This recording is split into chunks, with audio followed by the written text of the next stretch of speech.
જૂનાગઢ ધારાસભ્ય સંજય કોરડિયાને મળી ધમકી। ભાજપના ધારાસભ્ય સંજય કોરડિયાને જાનથી મારી નાખવાની ધમકી મળી।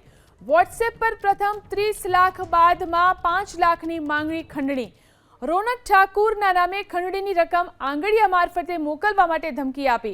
ધમકીના પગલે ધારાસભ્યએ જૂનાગઢ પોલીસમાં આ અંગે ફરિયાદ નોંધાવી।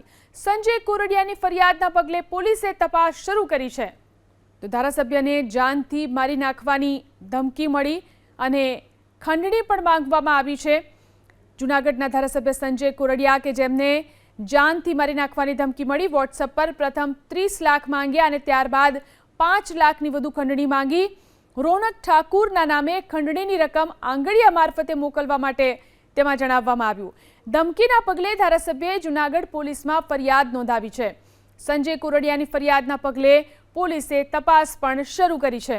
તો ધારાસભ્યને મળી છે જાનથી મારી નાખવાની ધમકી। આ સાથે જ ખંડણી પણ માંગવામાં આવી। રોનક ઠાકુર નામે ખંડણીની રકમ આંગડિયા મારફતે મોકલવાનું જણાવવામાં આવ્યું। ધમકીના પગલે ધારાસભ્યએ જૂનાગઢ પોલીસમાં ફરિયાદ નોંધાવી।